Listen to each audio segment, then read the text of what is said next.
तो दोस्तों, एक और नया दिन और मैं बलजीत परमार हाजिर हूँ एक नई कहानी, नया किस्सा लेकर।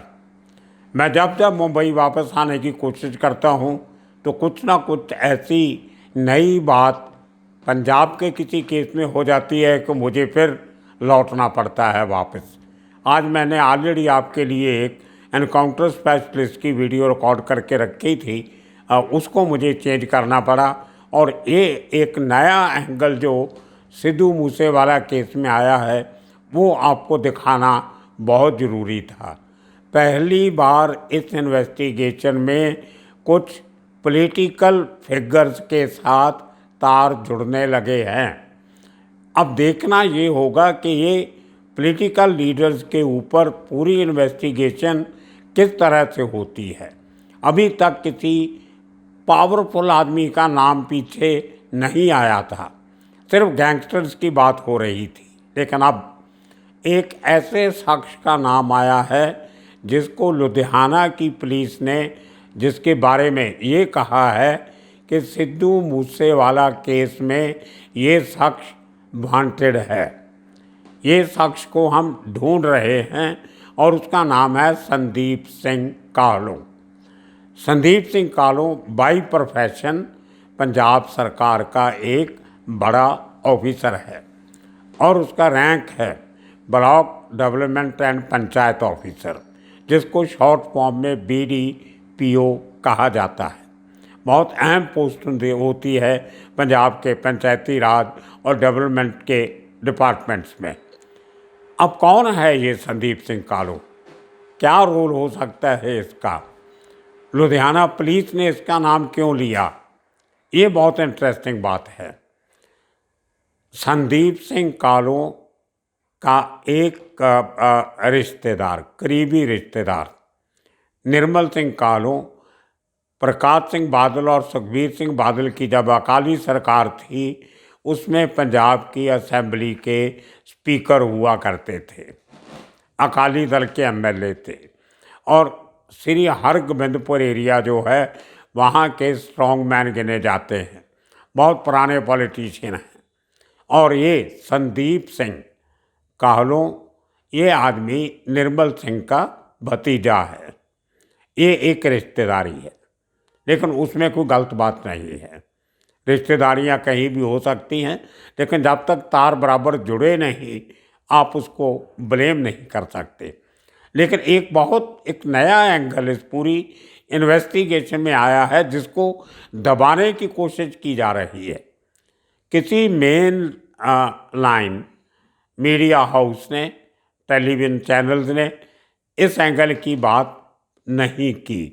अगर की है तो चलता चलता रेफरेंस दिया है, लेकिन इसका पॉलिटिकल पिछोकड़ किसी ने नहीं बताया, उसका जिक्र करना नहीं चाहा।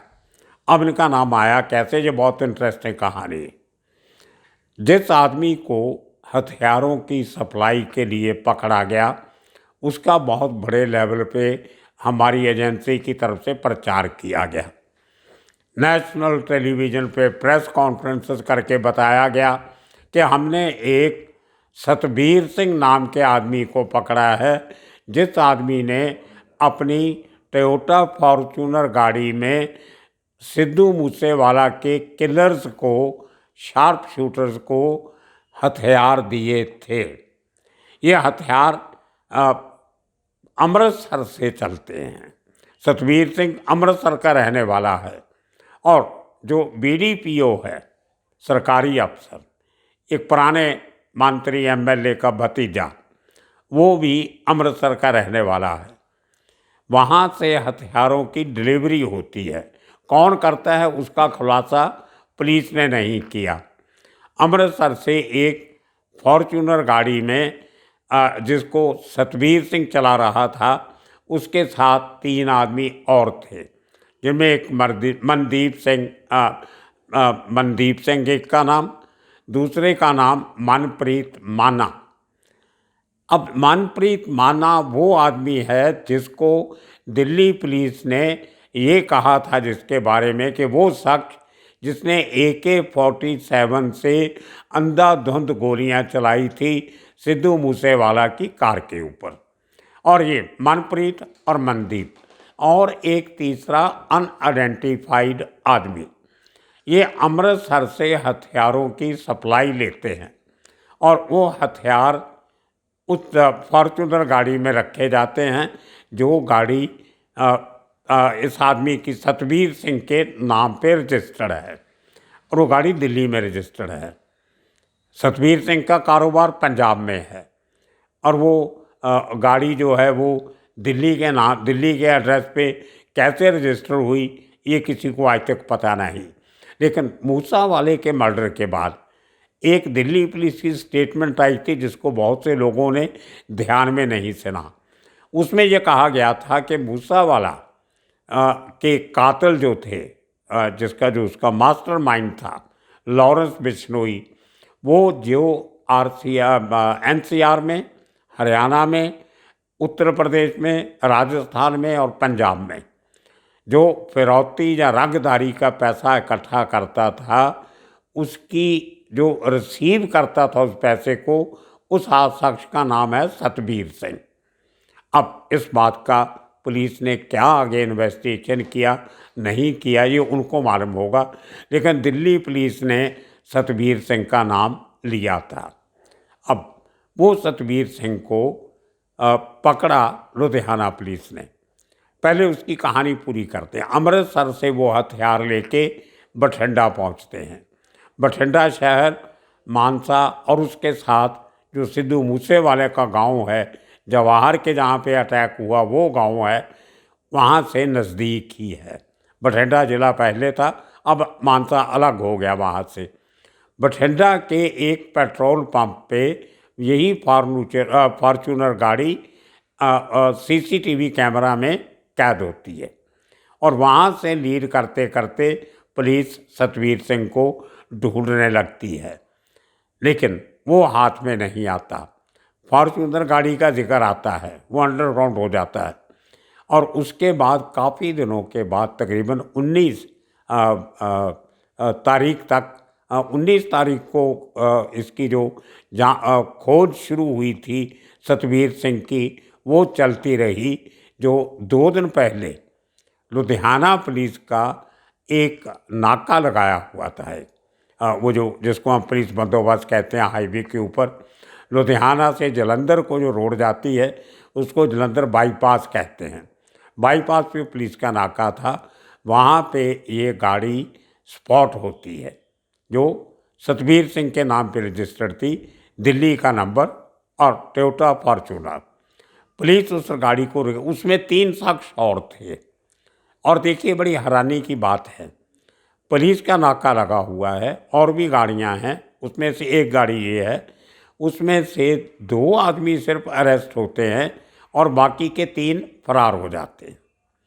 अब इतने बड़े नाके में से 3 आदमी फरार कैसे हो गए ये किसी को समझ में नहीं आता। कहीं ना कहीं अभी भी बहुत सी बातें छुपाने की कोशिश हो रही है। खैर, सतबीर सिंह लुधियाना पुलिस के हाथों चढ़ जाता है और उसके पास से एक 315 बोर का देसी कट्टा रिकवर होता है। अब यहाँ से कहानी एक नया मोड़ लेती है। उसके बारे में जब पुलिस पूछती है ये हथियार तुम्हारे पास कहाँ से आया, तो सतबीर सिंह ने जो खुलासा किया उसने एक बार सबको चौंका के रख दिया। उसने कहा कि ये हथियार मुझे उस वही ब्लॉक डेवलपमेंट कम पंचायत ऑफिसर संदीप सिंह काहलो ने दिया था और उसने कहा था कि हमने मूसेवाला को मार दिया है, ये हथियार तुम्हें तुम्हारी रखवाली के लिए दे रहे हैं, सेल्फ डिफेंस के लिए दे रहे हैं, तुम अपना मुंह मत खोलना, हम तुम्हारे पेपर तैयार कर रहे हैं, तुम्हारे नकली पासपोर्ट वीज़ा का इंतज़ाम कर रहे हैं और बहुत जल्दी तुम्हें हिंदुस्तान के बाहर भेज देंगे। अब इतनी बड़ी बात उस संदीप सिंह कालू को कहने की नौबत क्यों आई, ये जांच का हिस्सा है। अब सतबीर सिंह वो भले देश छोड़ के क्यों जाएगा, वो आदमी एक खाता पीता बिजनेसमैन है, उसका एक घोड़ों की ब्रीडिंग करने का स्टड फार्म है। 30-35 उसके पास घोड़े हैं। उसके साथ जो कालू है, संदीप सिंह कालू, सरकारी मुलाजिम होते हुए भी उसका भी एक उसी तरह का श्री हरगोबिंदपुर में स्टड फार्म है। वो भी घोड़ों की ब्रीडिंग करता है। इसलिए दोनों की दोस्ती है और उसी दोस्ती की वजह से संदीप और सतबीर की काफ़ी सालों से नज़दीकियां थी। और मैं आपको बता दूं, अकाली दल के पुराने बहुत से लोगों का घोड़ों में इंटरेस्ट रहा है। कई लीडर ऐसे हैं जो घोड़ों की दलाली किया करते थे। वो फिर किस्सा आपको कभी सुनाऊंगा, कैसे एक घोड़े की वजह से पंजाब को कोला सप्लाई करने का अडानी का काम एक बार तकरीबन रुक गया था। वो अपने आप में बहुत बड़ा स्कैंडल था। खैर, अब इतना बड़ा नाम आने के बाद अकाली सरकार के एक बड़े अकाली लीडर जो सरकार में रहे, स्पीकर रहे, उनके भतीजे का नाम मूसेवाला के कत्ल केस में नामजद होता है। अब पुलिस उसको ढूंढने लगती है। वो उसको बताना नहीं चाहते कि हम तुम्हें ढूंढ रहे हैं, आप वांटेड हो, लेकिन उसको शक हो जाता है। तो उसके इलाके के जहाँ उसकी पोस्टिंग थी, उनकी एक मीटिंग रखी जाती है एक सरकारी दफ्तर में कि उस इलाके के 10, 12, 14, 15 जितने वीडियो हैं वो सब उस मीटिंग में आए। तो सब लोग उस मीटिंग में जाते हैं, लेकिन संदीप सिंह काहलो उस मीटिंग में नहीं जाता। उसको इस बात की भनक लग जाती है कि मैं जाऊंगा तो मुझे अरेस्ट कर लिया जाएगा। उसके बाद पुलिस ने छापामारी शुरू की। संदीप के ठिकानों पे अलग-अलग टीम्स ने छापे मारे, लेकिन आज तक संदीप सिंह काहलो पुलिस के हत्थे नहीं चढ़ा है। अब देखिए, संदीप का, सतबीर का अपने कबूलनामे में जो उसने स्टेटमेंट दिया है, उसमें ये भी कहा है कि मुझे संदीप सिंह काहलो ने ये भी धमकी दिया कि अगर मैंने अपने बयान में उनका जहाँ उनकी फैमिली का नाम लिया तो मुझे और मेरी फैमिली को जान से मार दिया जाएगा। अब इतनी बड़ी धमकी एक पॉलिटिकल नेता का रिश्तेदार एक मूसेवाला कांड के एक्यूज्ड को धमकी दे रहा है, इसका मतलब क्या है? हम जो शुरू से कहते आए हैं कि तार कहीं और पहुंचते हैं। अब मैं ये वीडियो आपको डिटेल में इसलिए आज सुनाई कि इसको बिल्कुल दबाने की कोशिश हो रही है। पंजाब का मीडिया इस एंगल को लेके कोई बात नहीं कर रहा है, हालांकि लुधियाना के पुलिस कमिश्नर ने खुद इस बात का जिक्र अपनी प्रेस कॉन्फ्रेंस में किया था। और आज जो छापेमारियां हुई हैं उनकी रिपोर्ट शायद कल पंजाब का मीडिया बताए, लेकिन आज के दिन में सबसे बड़ा एंगल सिद्धू मूसेवाला के मर्डर केस में इसके तार कहीं ना कहीं पॉलिटिशियंस तक जाते नज़र आ रहे हैं। सो दोस्तों, यहाँ पे एक और बात हमें ध्यान में रखनी पड़ेगी। कल हमने एक वीडियो का जिक्र किया था जिसमें एक i20 कार में मूसेवाला के कातिल बहुत सारे हथियार लेके डिस्प्ले कर रहे थे। वो 9mm के पिस्टल थे, इम्पोर्टेड पिस्टल थे। उसमें कुछ छोटे साइज़ के, बड़े साइज़ के भी थे। 5 लोग थे और पांचों के पास 2-2 हथियार थे।